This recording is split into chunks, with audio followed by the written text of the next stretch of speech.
এঁচড়ের বড়া করব আমি। এঁচড় কেটে নিয়েছি, এখন আমি ভালো করে জল দিয়ে ধুয়ে নেব। এঁচড়গুলো এখন আমি প্রেসার কুকারের মধ্যে সিদ্ধ করতে দিয়ে দেবো।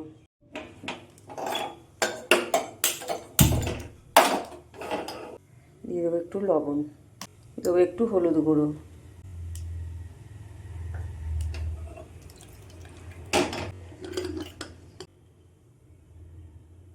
কড়াই বসিয়ে দিয়েছি,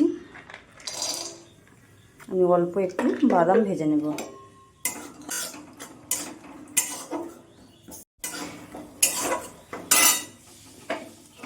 বাদামটা ভাজা হয়ে গেছে, বাদামটা আমি এখন ভেঙে নেব।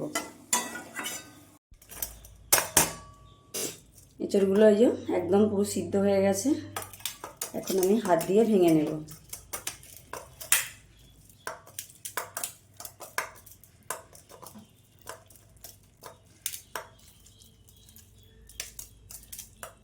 হাত দিয়ে এই যে আমি ভেঙে নিয়েছি।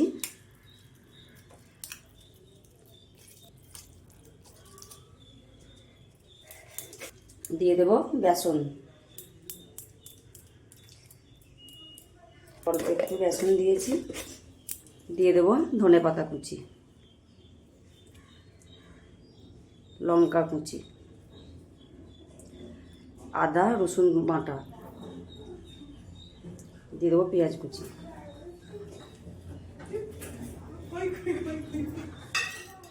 দিয়ে দেবো বাদামগুলো আমি ভেজে বেটে রেখেছি, দিয়ে দেবো।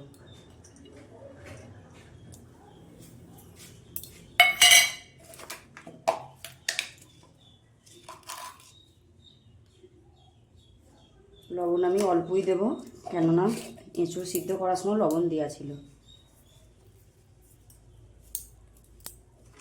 দিয়ে দেব মিট মশলা,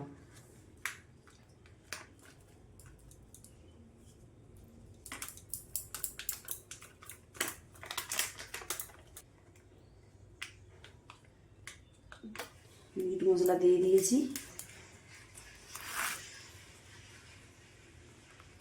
দেব অল্প একটু হলুদ গুঁড়ো,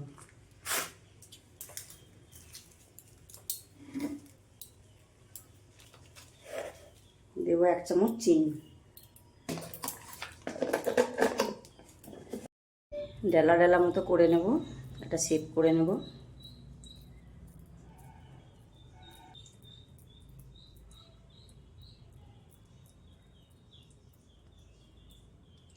সবগুলো একইভাবে আমি তৈরি করে নেব প্রথমে, তারপরে ভাজবো। সবগুলো আমি তৈরি করে নিয়েছি, বসিয়ে দিয়েছি। কড়াইয়ে আগে থেকে তেল ছিল একটু,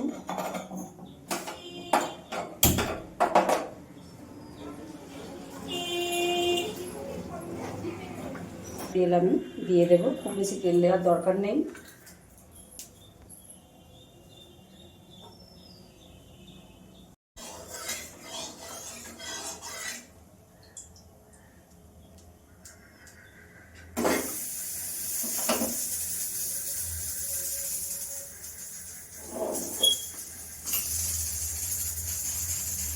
এরপরে আমি একটা একটা করে কড়াইয়ে দিয়ে দেব। গ্যাসটা একদম কমিয়ে রাখতে হবে। আমি একদিকটা উল্টিয়ে দেব।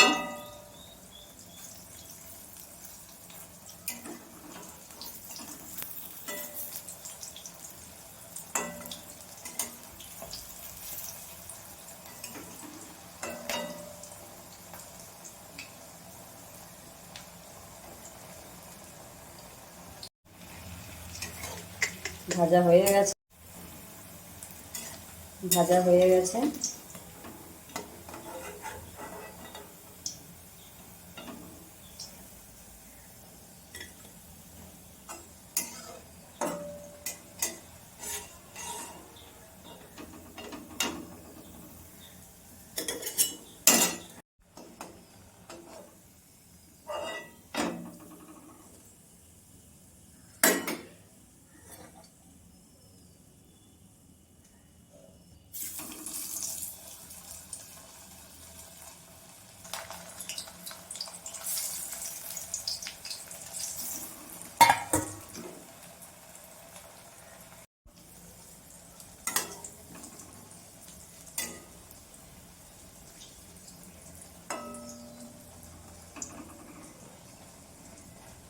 এঁচোড় যখন একভাবে খেয়ে আর ভালো লাগে না, এইভাবে বড়া করে খেলে খুব ভালো লাগে। একবার এইভাবে বড়া করে খেয়ে দেখবে, খুব সুন্দর খেতে। একবার খেলে মনে হবে বারবার খাই।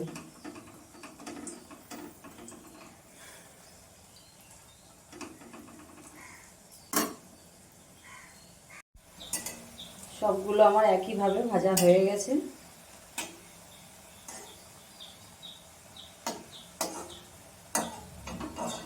তুলে নেব।